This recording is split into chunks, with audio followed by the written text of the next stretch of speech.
The topic of the today's lecture is regression analysis.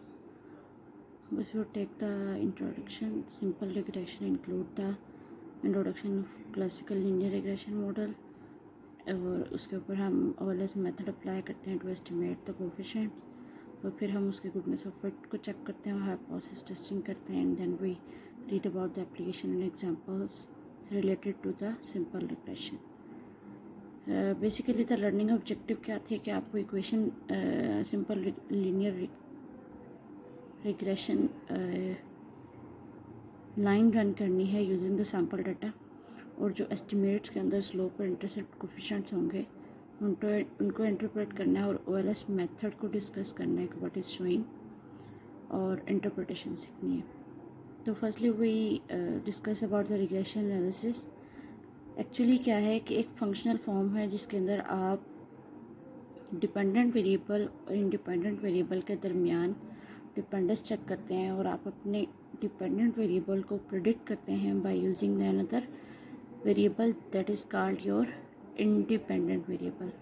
तो so these are the two cases of variables this are mentioned below.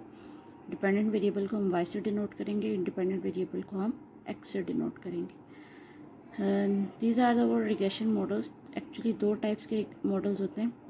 One is deterministic, जैसे कि आप mathematics में पढ़ते हैं plus B is equals to C या D का आप इक्वेशन डाल देते हैं, एग्जैक्ट वैल्यूज़ आपके पास आती हैं, दैट इज़ 2 + 3 = 5.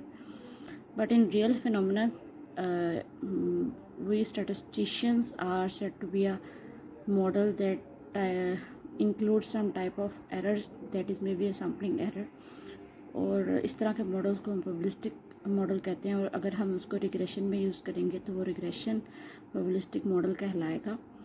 और डिटर्मिनिस्टिक मॉडल में ए और बीटा नॉट पॉपुलेशन पैरामीटर थे, जबकि प्रोबेबिलिस्टिक मॉडल के अंदर बीटा नॉट और बीटा 1 क्या है आपके एस्टिमेट्स हैं, और आप बीटा नॉट और बीटा 1 को यूज़ करते हुए इसको एस्टिमेट करेंगे थ्रू सैम्पल. नेक्स्ट क्या है जी कि हमने वही प्रोबेबिलिस्टिक मॉडल बताया है, और प्रोबेबिलिस्टिक मॉडल के अंदर why we use the probabilistic model सिर्फ इसी वजह से कि उसकी एक्सपेक्टेशन ली जाती है, तो एरर टर्म के अंदर जो एक्सपेक्टेशन होती है वो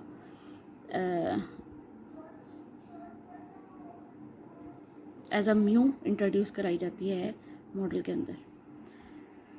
now next the scatter plot of x. आप देख सकते हैं कि ये एक्स की वैल्यूज़ हैं, तो वो एक दूसरे के करीब करीब इनके डॉट्स फॉलो कर रहे हैं, तो यही शो करा रहे हैं कि there is some pattern between the observations. एक डाटा के ऊपर लाइन फिट करने के तीन चार तरीके हैं कि सिंपली बाय आई आप उसको देखने से आप उसकी ग्राफिकल रिप्रेजेंटेशन के थ्रू भी कर सकते हैं.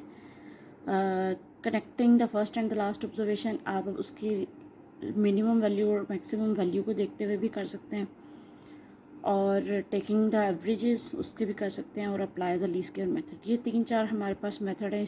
इन तीनों चारों के थ्रू आप अपने डाटा की लाइंस को फिट कर सकते हैं. तो फर्स्ट हमारे पास ऑप्शन था स्कैटर प्लॉट बना लें हम डिपेंडेंट वेरिएबल और independent variable, that is y on x.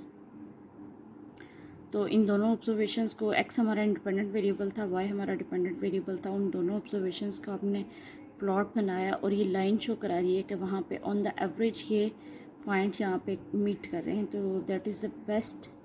इस लाइन के थ्रू आपके सैम्पल मीन जो है वो पास करते हुए जा रहे हैं, और बाकी सारी ऑब्जर्वेशंस उस लाइन के आसपास क्या हैं लाई कर रही हैं. नेक्स्ट हम अपनी रिग्रेशन लाइन को बताते हैं. इक्वेशन उसको यूँ ही लिखा जाता है, that is y hat plus beta not plus beta 1 x. Beta not क्या है, हमारे पास इंटरसेप्ट टर्म है. बीटा 1 हमारे पास स्लोप कोफिशिएंट है जो कि सैम्पल से कैलकुलेट किए गए हैं, इसीलिए साथ सैम्पल की टर्म लिखी गई है. और y हैट आपकी प्रेडिक्टेड वैल्यू है डिपेंडेंट वेरिएबल की. x आपका क्या था, इंडिपेंडेंट वेरिएबल है. तो ये उनके कुछ फार्मूलाज हैं कि beta can be calculated from using these formulas. Beta not और बीटा 1 को हम इस तरह कैलकुलेट कर सकते हैं. और लीस्ट स्क्वेयर एनालिसिस के लिए हमें सम ऑफ स्क्वेयर्स की ज़रूरत पड़ती है, sum of square of x, sum of square of x and y, और बीटा 1 और बीटा 2 की वैल्यूज़ को हम इस तरह कैलकुलेट कर सकते हैं. These are some assumptions of the OLS method, जिसको हम क्लासिकल लीनियर रिग्रेशन मॉडल भी कहते हैं. तो ये कुछ बेसिक सैम्पल्स हैं असम्पशंस हैं जिनको आप देखते हुए आइडेंटिफाई और इन असम्पशंस को फॉलो करना बहुत ज़रूरी है. Without this satisfying these assumptions हम आगे अपने रिजल्ट्स को इंटरप्रेट नहीं कर सकते. और जो एस्टिमेट्स हमारे पास बीटा नॉट और बीटा वन आते हैं उनकी कुछ प्रॉपर्टीज़ होती है कि वो लीनियर भी होते हैं, अनबाइसनेस होने चाहिए, वो एफिशिएंट भी होने चाहिए, उनके अंदर ब्लूनेस यही होती है कि बेस्ट लीनियर अनबाइस्ड एस्टिमेटर होना चाहिए और कंसिस्टेंसी भी होनी चाहिए. और ये चीज़ें हमने सैम्पलिंग के अंदर भी डिस्कस की थी. तो वो सेम वही कंसेप्ट है कि आपके एस्टिमेट को जो है बीटा है उसको लीनियर होना चाहिए, उसको अनबाइस्ड होना चाहिए, तो हम बेस्ट उसको कंसिडर करते हैं. यहाँ पे एक एग्जांपल है और वो एग्जांपल थोड़ी सी इकोनॉमिक्स से रिलेटेड है. सिंपल लीनियर रिग्रेशन मॉडल के लिए कंजम्पशन आपका वाई जो आपका डिपेंडेंट वेरिएबल है वो किस पे डिपेंड कर रहा है, डिस्पोजेबल इनकम के ऊपर. और ये कुछ उन्होंने एग्जांपल को इस तरह से रिप्रेजेंट किया है कि for the calculation of beta coefficients आपको समेशन एक्स वाई और एक्स स्क्वायर और उसकी ज़रूरत पड़ेगी.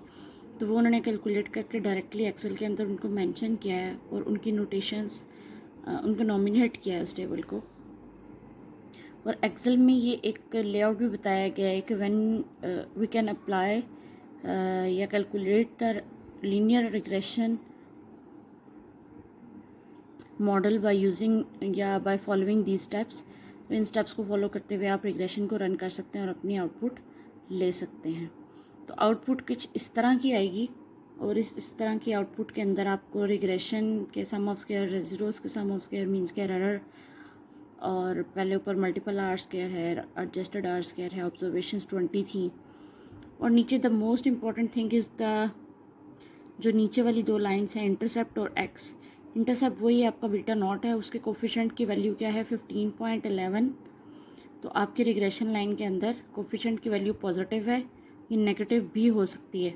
Now here is mentioned about the P value. P value is less than alpha, so intercept is significant and the x independent variable उसके coefficient जो beta one था उसके साथ उसकी वैल्यू भी पॉजिटिव है. इसका मतलब है कि इंडिपेंडेंट और डिपेंडेंट वेरिएबल का आपस में क्या है, पॉजिटिव रिलेशनशिप है.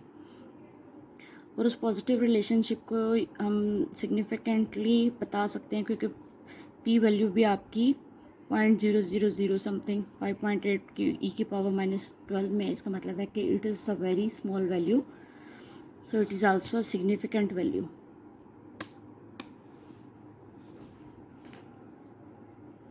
Now this is regression line on x, y on x.